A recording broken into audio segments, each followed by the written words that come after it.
አዲስ መገበያያ ገንዘብ ወደ ገበያ በማስገባት ስራ ላይ ለማዋል እንቅስቃሴ መጀመሩን ሰምተናል። በዚህ መረጃ መሰረት የውጭ ባንኮችን ጣልቃ ገብነትና የግብይት ወጪን በእጅጉ የሚቀንስ እንደሆነ የተነገረ ሲሆን ቅድሚያ የሚሰጠው ጉዳይ መሆኑም ተገልጿል። በሌላ መረጃ ደግሞ በየጊዜው ቅሬታ በሚነሳበት በታክሲ ታሪፍ ዙሪያ መንግስት አዲስ መረጃ አውጥቷል። ከ3 ጊዜ በላይ ጥቆማ የሚቀርብባቸውና ከታሪፍ በላይ የሚጭኑ አሽከርካሪዎች አገልግሎት እንዳይሰጡ ሊደረግ መሆኑም ታውቋል። የገንዘብ ቅያሪ፣ የታክሲ ታሪፍ፣ የፓስፖርትና ሌሎች አዳዲስ መረጃዎችን አንድ በአንድ ወደ እናንተ እናደርሳለን። እስከ መጨረሻው አብራችሁን ቆዩ። አሽከርካሪዎች ከተወሰነው የትራንስፖርት ታሪፍ በላይ እንደሚያስከፍሉ ከማህበረሰቡ ተደጋጋሚ ቅሬታ ሲነሳ ይስተዋላል። ይህንን ችግር ለመፍታት የአዲስ አበባ ትራንስፖርት ቢሮ የትራንስፖርት አገልግሎት የሚሰጡ አሽከርካሪዎች በወጣው ታሪፍ መሰረት ከመነሻው ሂሳብ እንዲሰበስቡ የማድረግ ስራ ተግባራዊ ማድረጉን የቢሮው ምክትል ኃላፊ አቶ ዳኛቸው ሽፈራው ገልጸዋል። ይህ አሰራር ማህበረሰቡ የሚያነሳውን ቅሬታ ከመፍታት አንጻር ትልቅ ፋይዳ እንዳለው በመጥቀስ በመነሻ መጫኛ ቦታዎች ላይም ተቆጣጣሪ አካላት መመደባቸውን ጠቅሰዋል። ነገር ግን በአንድ በኩል ማህበረሰቡ ከመነሻው ላይ መክፈሉን ከጊዜ መፍጀት አንጻር ቅሬታ የማቅረብ በሌላ በኩል ደግሞ መንገድ ከተጀመረ በኋላ ሂሳብ ጨምሩ የማለት አዝማሚያዎች ከአሽከርካሪዎች በኩል እየታዩ በመሆኑ ማህበረሰቡ ከጉዳዩ ፋይዳ አንጻር ትብብር በማድረግና ጥቆማ በመስጠት የራሱን ኃላፊነት ሊወጣ እንደሚገባ ገልጸዋል። ከዚህ ቀደም ያለ ረዳት በሚጭኑ አሽከርካሪዎች ላይ እርምጃ እንደሚወሰድ መገለጹ የሚታወስ ቢሆንም ቢሮ አሁን ካወረደው አሰራር አንጻር ይህንን ጉዳይ ለጊዜው እየሰራበት አለመሆኑን፣ ነገር ግን ግልጽ የአሰራር ስርዓት እንደሚያስፈልገው የቢሮ ምክትል ኃላፊ አቶ ዳኛቸው ሽፈራው ገልጸዋል። ከዚህ ባለፈም ቢሮ የክፍያ ስርዓቶችን ወደ ዲጂታል ለመቀየር ዲጂታላይዝ ለማድረግ ማለት ነው እቅድ ይዞ እየሰራ መሆኑን ገልጸዋል። ከዚህ ጎን ለጎን ከ3 ጊዜ በላይ ጥቆማ የሚቀርብባቸውና ከታሪፍ በላይ የሚጭኑ አሽከርካሪዎች አገልግሎት እንዳይሰጡ ሊደረግ መሆኑን የተሰማው ከነዳጅ ዋጋ መጨመር ጋር ተያይዞ አጠቃላይ ሁኔታውን ታሳቢ ያደረገ የታሪፍ ማሻሻያ ቢደረግም በርካታ አሽከርካሪዎች ከተቀመጠው ታሪፍ ውጪ እያስከፈሉ መሆኑ በጥናት መረጋገጡን የአዲስ አበባ ትራንስፖርት ቢሮ በሰጠው ገለጻ አስታውቋል። በመዲናዋ የሚገኙ የሚኒባስ አሽከርካሪዎች ከታሪፍ ውጪ ከማስከፈልም ባለፈ ከተሰጣቸው ስምሪት ውጪ እንደሚያሽከረክሩ የተናገሩት የቢሮ ምክትል ኃላፊ አቶ ዳኛቸው ሽፈራው ይህንን ችግር ለመፍታት ጥብቅ ቁጥጥር እየተደረገ መሆኑን ገልጸዋል። ችግሩን ለመፍታት ከአሁን ቀደም በኪሎ ሜትር ይገለጽ የነበረው የጉዞ ታሪፍ ተሳፋሪውን ያወዛግብ እንደነበር አስታውሰው በመነሻና መድረሻ ላይ ያለውን የጉዞ ታሪፍ የሚገልጽ ዝርዝር እንደሚለጠፍ አስታውቀዋል። ቢሮ ከታሪፍ በላይ በሚያስከፍሉ አሽከርካሪዎች ላይ የሚሰራውን የቁጥጥር ስራ በይበልጥ ማሻሻሉን ገልጸው ከ3 ጊዜ በላይ ጥቆማ የሚቀርብባቸውና ከታሪፍ በላይ የሚያስከፍሉ አሽከርካሪዎች አገልግሎት እንዳይሰጡ እንደሚደረግም ተናግረዋል። ባለፉት ጥቂት ሳምንታት ብቻ ከታሪፍ በላይ በማስከፈልና የተቀመጠውን የታሪፍ ዝርዝር ባለመስቀላቸው ከ3300 በላይ አሽከርካሪዎች ላይ እርምጃ መወሰዱን ያመለከቱት ምክትል ኃላፊው የቁጥጥር ስራውን በይበልጥ ለማጠናከር በልዩ ትኩረት እየተሰራ መሆኑን አመልክተዋል።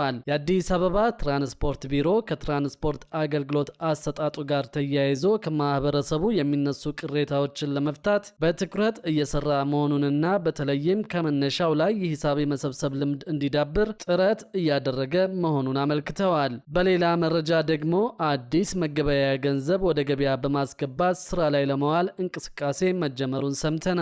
በዚህ መረጃ መሰረት የውጭ ባንኮችን ጣልቃ ገብነትና የግብይት ወጪን በእጅጉ የሚቀንስ እንደሆነ የተነገረ ሲሆን አሁን ቅድሚያ የሚሰጠው ጉዳይ መሆኑም ተገልጿል። አፍሪካውያን ሀገራት እርስ በርስ ለሚያደርጉት የንግድ ልውውጥ በውጭ ምንዛሪ በተለይም በዶላርና ዩሮ ላይ ያላቸውን ጥገኝነት ለመቀነስ የፓን አፍሪካ የክፍያና ማቋቋሚያ ስርዓትን አጠቃቀም በከፍተኛ ፍጥነት እያሳደጉ መሆኑን የአፍሪካ ኤክስፖርት ኢምፖርት ባንክ የ2026 ሪፖርት አጋለጠ።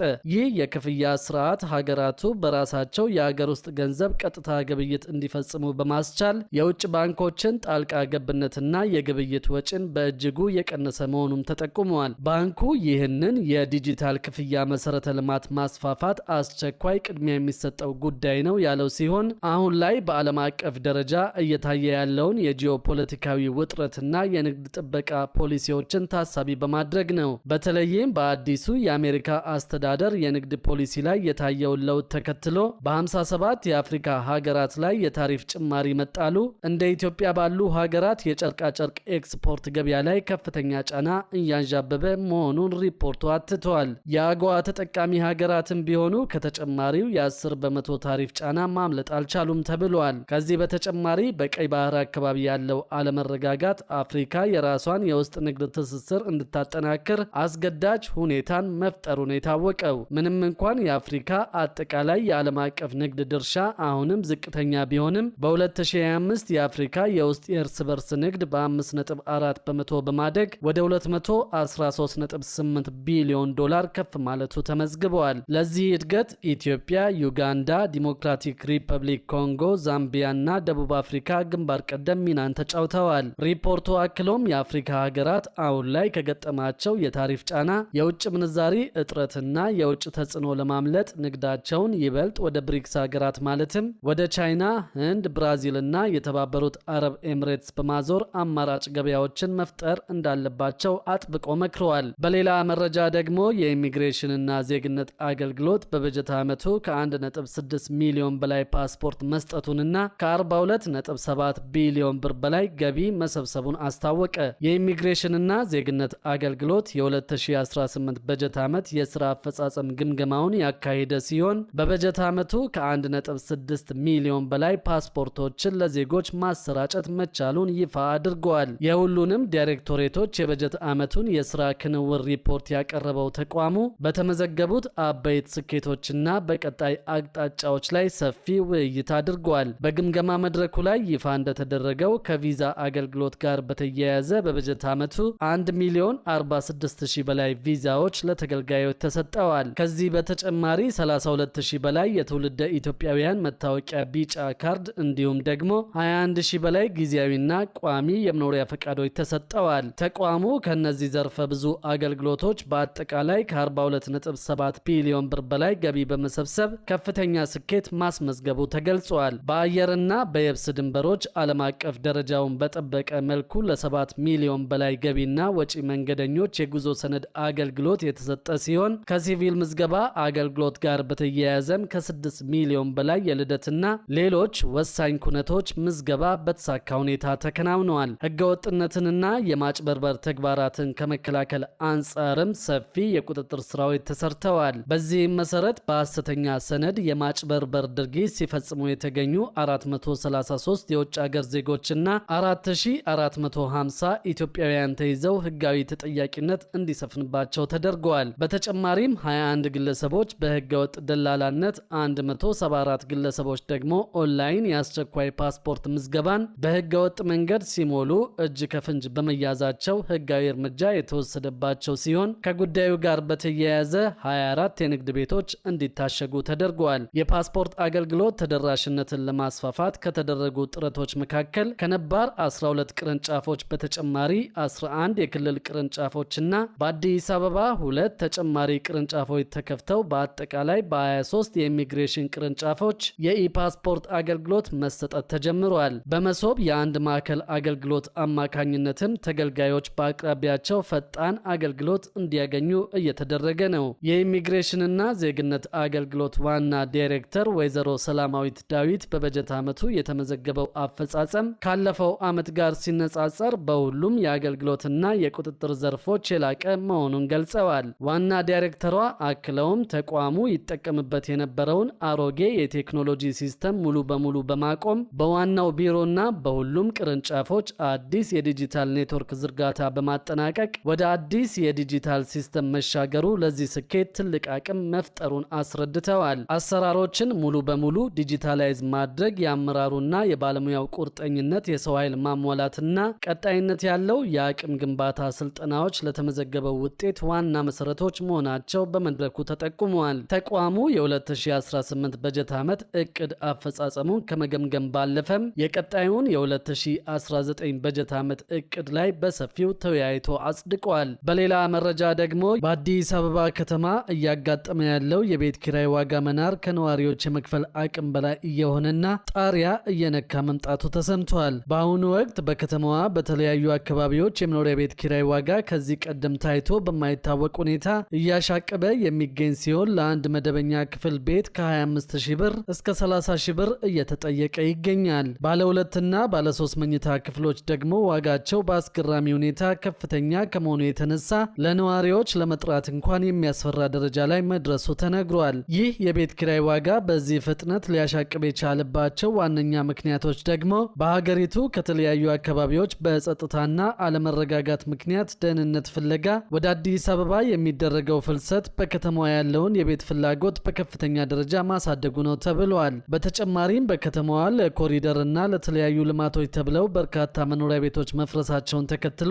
በሺዎች የሚቆጠሩ ነዋሪዎች በአንድ ጊዜ ወደ ኪራይ ገበያው እንዲገቡ መገደዳቸው በአቅርቦትና ፍላጎት መካከል ከፍተኛ የሆነ አለመጣጣምን ፈጥሯል። ይህ ተደራራቢ ጫና ዝቅተኛና መካከለኛ ገቢ ያላቸውን የከተማዋ ነዋሪዎች ለከፍተኛ ማህበራዊና ኢኮኖሚያዊ ቀውስ እየዳረጋቸው ነው ተብሏል። በተለይም በጋራ መኖሪያ ቤቶች ላይ የተጋነነ የዋጋ ጭማሪ እየተደረገ መሆኑን ነው ለመረዳት የቻለው። በአያት ኮንዶሚኒየም ከ20 እስከ 22000 ብር ኪራይ ይከፈልበት የነበረው ባለ 2 ክፍል መኝታ ቤት ወደ 30000 ብርና ከዚያ በላይ አሻቅቧል። እስከ 15000 ብር ይከፈልበት የነበረው ባለ 1 ክፍል መኝታ ቤት ደግሞ እስከ 25000 ብር መድረሱን እንዲሁም ስቱዲዮ ተብሎ የሚጠራው አንድ ወጥ የመኖሪያ ክፍል ከ10000 ብር ወደ 16000 ብር ገደማ ማሻቀቡን ምንጮች ተናግረዋል። በገላን በቦሌ አራብሳና ጀሞ በሚገኙ የጋራ መኖሪያ ቤቶች ላይ በተመሳሳይ አከራዮች ከፍተኛ የኪራይ ጭማሪ ማድረጋቸውን ተረድተናል። የአዲስ አበባ ከተማ አስተዳደር በነዋሪዎች ላይ ያለውን የኑሮ ጫና ለማቃለልና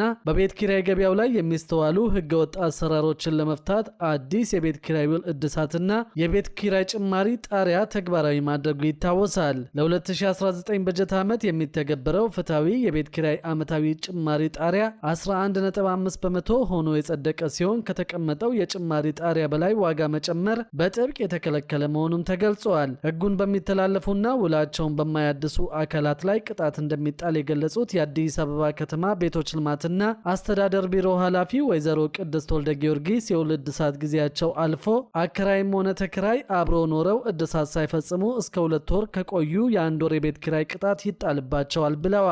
ውል ሳያድሱ 3 ወርና ከዚያ በላይ የቆዩ ደግሞ የ2 ወር የቤት ኪራይ ቅጣት የሚከፍሉ ሲሆን አዲስ ተከራይ አስገብተው ውል ያላደሱና ያላስመዘገቡ የአንድ ወር የቤት ኪራይ ይቀጣሉም ነው ያሉት። በጥቆማ ወይም በክትትል ውል ያላደሱ ወይም ያላስመዘገቡ መሆናቸው ከተረጋገጠ ደግሞ ከ1 እስከ 3 ወር የሚደርስ የኪራይ መጠን ቅጣት እንደሚጣልባቸው ተናግረዋል። የአዲስ አበባ ከተማ ፍትህ ቢሮ ኃላፊ አቶ ተክሌ በዛብህ በበኩላቸው ከ2 ዓመት በፊት በወጣው የመኖሪያ ቤት ኪራይ አስተዳደር አዋጅ መሰረት ከተቆጣጣሪው አካል እውቅና ውጪ የሚደረጉ ውሎች ሙሉ በሙሉ ተቀባይነት እንደሌላቸው ገልጸዋል። የውል ጊዜ ሲያልቅ አከራዩን ውሉን ማደስና ማሳወቅ ግዴታ እንዳለበት በመግለጽም አዲሱ ውል ለ2 ዓመታት የሚቆይ ይሆናል ብለዋል። በሌላ በኩል ደግሞ ኢትዮጵያ የ4 ቢሊዮን ዶላሩን የዚጂን ጎልድ እና የአላይድ ጎልድ የባለቤትነት ሽግግርን ማጽደቋ ታወቀ። የኢትዮጵያ መንግስት የቻይናው ዚጂን ጎልድ ኢንተርናሽናል የካናዳውን አላይድ ጎልድ ኮርፖሬሽን በ4 ቢሊዮን ዶላር ለመግዛት ያደረገውን ስምምነት በይፋ ማጽደቋን ያገኘነው መረጃ ያመለክታል። ይህ ውሳኔ በቤኒሻንጉል ጉሙዝ ክልል የሚገኘውን የኩርሙክ ወርቅ ማውጫ ፕሮጀክት በይፋ ለመጀመር ትልቅ በር እንደሚከፍትም ታውቋል። ባለፈው ጥር ወር ይፋ የተደረገው ይህ ግብይት የአላይድ ጎልድን ዓለም አቀፍ የስራ ድርሻ ወደ ዚጂን ጎልድ የሚያዞር እንደሆነ ታውቋል። የባለቤትነት ለውጡ የፕሮጀክቱን የስራ ሂደት እንደማያስተጓጉለው ለማረጋገጥ ተችሏል። በ620 ሚሊዮን ዶላር የተገነባው የኩርሙክ ወርቅ ማውጫ በዓመት 290,000 አውንስ ወርቅ የማምረት አቅም ያለው ሲሆን በኢትዮጵያ ትልቁ ዘመናዊ የወርቅ ማውጫ ይሆናል ተብሎ ይጠበቃል። ማዕድኑ በዓለም ላይ ካሉ ዝቅተኛ የውጭ ምርት ካላቸው ማውጫዎች አንዱ እንደሚሆንም ተገምቷል። የዘርፉ ባለሙያዎች እንደ ዚጂን ጎልድ ያሉ ዓለም አቀፍ ግዙፍ ኩባንያዎች ወደ ኢትዮጵያ መግባታቸው በዘርፉ ላይ ያለውን ኢንቨስተሮች የመተማመን አቅም እንደሚያሳድግ ተገልጿል። 620